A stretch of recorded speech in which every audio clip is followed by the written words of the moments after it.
clarify that name for me? Thank you. Thank you very much. Well, the most important event of the evening is that this morning I did a radio interview and somebody gave me 2 tickets to Earth, Wind, and Fire tonight. So I have 1 ticket and no transportation. So if anyone wants to go to Earth, Wind, and Fire, see me afterwards. I'm serious. I'll go. If I can find a driver, who'll drive me back to Portland when we're done. I spent 20 years of my life as a war correspondent in the Balkans, Latin America, Africa, and the Middle East. Started with the wars in El Salvador in the early 1980s and ended in Sarajevo and Kosovo. I don't do that anymore. It took me a good 2 or 3 years after I stopped to pull myself back together. Anyone who has experienced repeated and severe trauma and exposure to trauma understands exactly that long recovery process. But I know the Middle East. I was the Middle East bureau chief for the New York Times, spent 7 years in the Middle East, a lot of that time in Iraq. I'm an Arabic speaker, had 600 hours of Arabic. And I get war. I know the instrument of war. I know how it works. I know various types of war. I know what particular weapons systems are capable of doing. And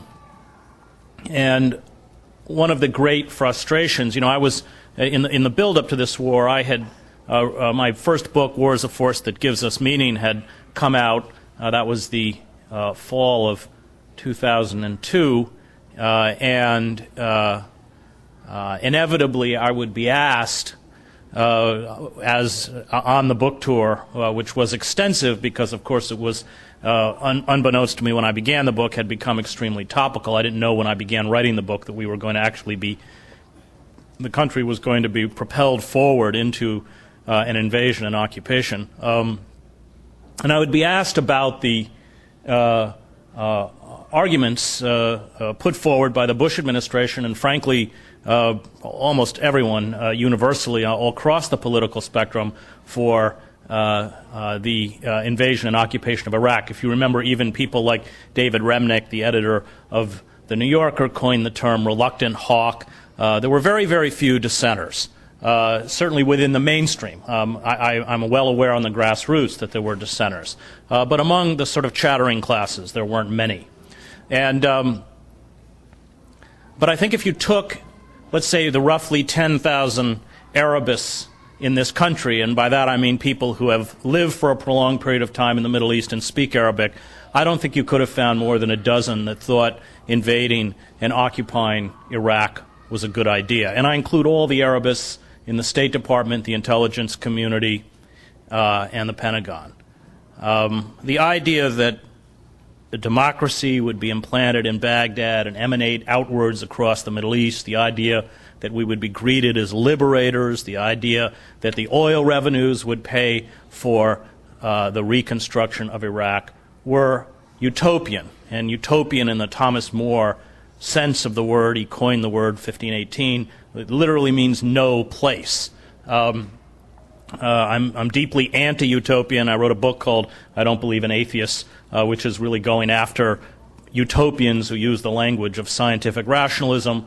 I spent 2 years writing a book on the Christian right with the title American Fascists, the Christian Right and the War in America. I was trying to reach out to them. Utopian movements, when wedded to violence, always descend into criminality and moral depravity, which of course is exactly what the war has become. I think many of us don't think of Dick Cheney as a utopian, but he is. In this sense, he is a utopian, because the vision that they had of an occupied Iraq had no connection to reality. And now we hear this same kind of utopian folly spun out to justify airstrikes against Iran, something those of us who follow the Middle East are absolutely terrified about. The consequences of that, which are not the subject of this talk, are truly catastrophic. I mean, there is a potential for an Armageddon-type scenario regionally within the Middle East if they go ahead with this, or if they allow Israel to go ahead with it. And there is certainly increasing possibility. I just did an event with Seymour Hersh, who's about to come out with an article about this in the New Yorker, and we are all very, very concerned that the Bush administration, which remains lethal until midnight, January 19th of 2009, it may very well, they may not be done.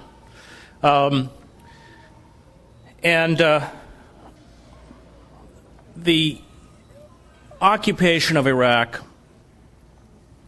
fits a particular pattern of a type of war. There's probably many types of war, but there's roughly three types of wars that I've been involved in. One is the conflicts in Central America, which were essentially civil wars. You had an insurgency, but it was Salvadoran against Salvadoran. It was Guatemalan against Guatemalan. And then you have, which we see less and less of, and we probably will see less of in the future, conventional warfare between large mechanized armies. That was the first Gulf War. I went into Kuwait with 1st Battalion, 1st Marines. And then after that was in the Shiite uprising in Basra until I was captured and taken prisoner by the Iraqi Republican Guard. I like to say I was embedded with the Iraqi Republican Guard. Now, I'm certainly not blind to the heavy loss of civilian life in southern Iraq because of the aerial bombing. But the actual clash between opposing forces was largely mechanized and took place in open desert where there were few civilians.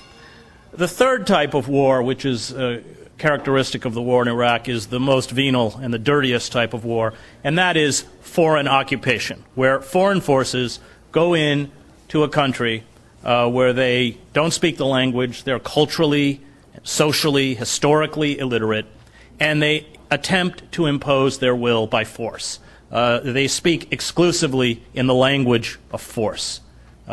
This kind of conflict we see played out with the Israeli occupation of Gaza and the West Bank. We saw it played out in Vietnam. We saw it played out with the French in Algeria. And these wars, I think, are the messiest, dirtiest, and most brutal because you have foreign forces, such as American forces in Iraq, that are fighting an elusive enemy who they can't see. And they are attempting to combat this enemy in an openly hostile population. You know, the latest polls on Iraq estimate that 1% of Iraqis want Americans in the country. And Robert J. Lifton, the great psychiatrist, wrote, when he wrote about the Vietnam War and the psychological damage done to veterans and in the war, he coined the term atrocity-producing situations to explain these types of conflicts.